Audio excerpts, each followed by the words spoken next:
어떻게 이런 말도 안 되는 사고가 정말 끊이질 않을까요? 김유진 아나운서. 네, 지난달 13일 새벽 4시쯤에 발생한 사고입니다. 저희가 사고를 당한 피해 차량의 블랙박스 영상을 입수했는데요. 함께 보시죠. 편도 2차로의 깜깜한 도로 위를 달리고 있는 차량 한 대. 그런데 저 멀리 이 정면에 불빛이 반짝이는 모습을 곧 보실 수가 있을 겁니다.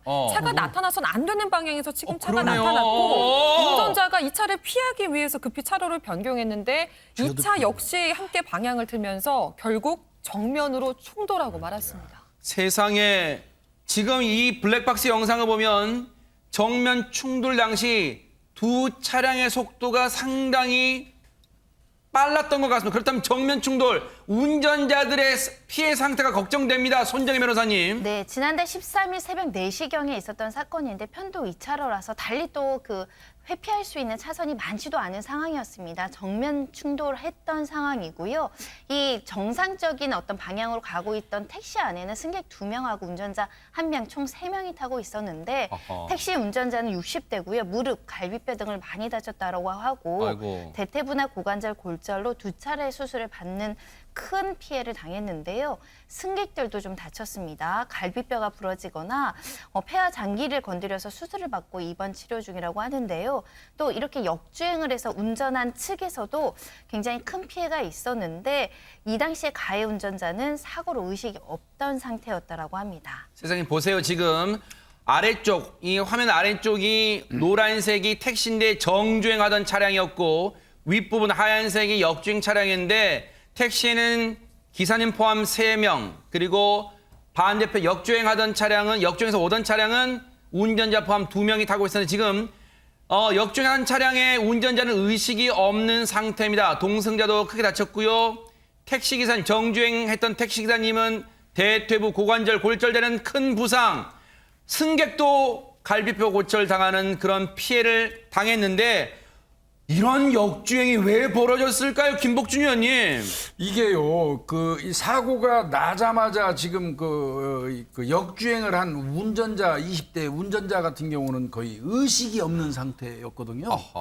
그런 상태였는데 어떻게 일부 언론에서는 어떤 근거에 의거해서 그런 보도를 했는지 여부는 모르겠습니다만은 이 옆에 탔던 10대 운전자의 담력을 키우게 해주려고 역주행을 한 것이다. 이런 보도가 있었어요. 무슨 소리예요, 이게? 근데 이거는 경찰에서 이야기하기는 철저하게 오보다. 아, 그래요? 네, 조사 자체도 지금 부상이 커가지고 못한 상태인데 어떻게 그런 보도가 나갈 수 있느냐.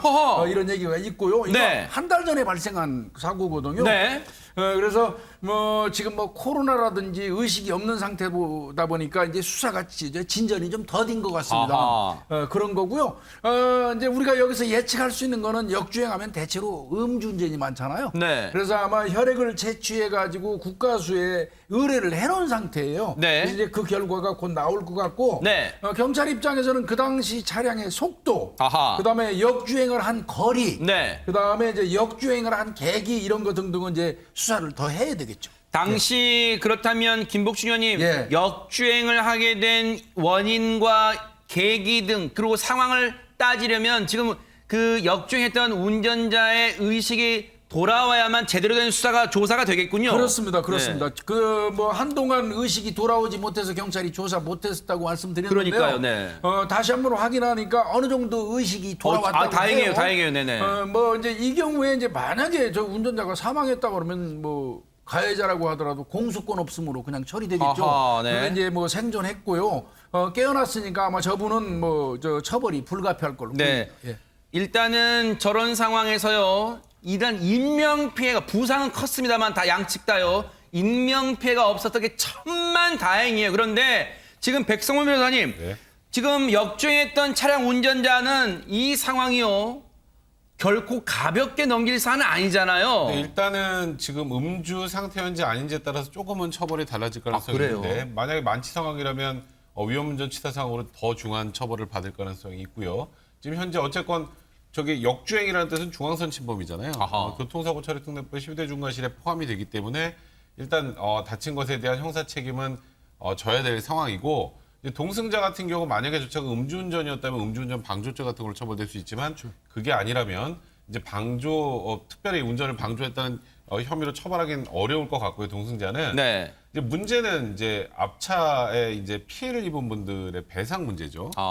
만약에 뭐 운전자가 사망을 이제 뭐 하는 그런 상황이라면 그런 경우에도 일단 상대방 보험사가 이제 모든 손해배상을 해줘야죠. 전 100대 0 과실이잖아요. 뭐 앞에 뭐 지금 중앙선을 넘어가지고 차가 달려오고 있으니까. 누가 진짜 그 시간에 누가 역주행할 거라 생각했겠습니까, 진짜? 근데 만에 하나 이제 지금 일단은 의식을 회복했다고 하니까 제가 뭐 사망을 저지르는 게 좀 뭐 적합하진 않은 것 같습니다만 그래도 모든 상황을 고려한다면 저 앞 차량에 이제 종합보험 가입되지 않은 뭐 렌터카 같은 경우에는 그러면 이제 또 배상을 못 받으면 안 되잖아요. 아하. 그런 경우에도 이 택시 기사하고 승객들은 이제 그때는 보상을 받을 길은 있습니다. 왜냐하면 택시회사의 종합보험이 있기 때문에 네. 이걸로 보상은 다 받을 수 있고 택시 기사 같은 경우는 산재로 보상을 받을 수 있는 길도 있습니다.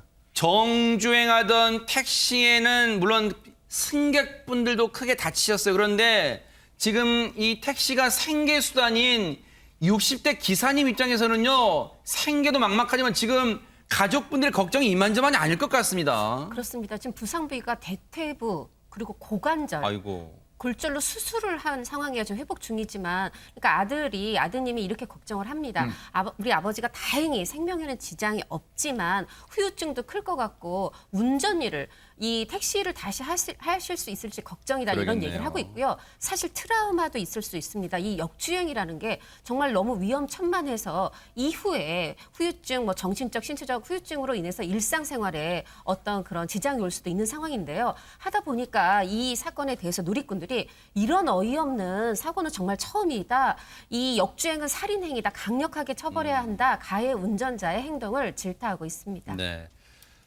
개인의 부주의로만 또 치부할 게 아니라요. 각 지자체가 혹시라도 역주행을 자주 일어나는 곳이 있다면 그런 곳에 안전장치, 안내장치도 안전 표지판도 좀 강화하는 것도 생각해봐야 되지 않나 이런 생각도 해봅니다.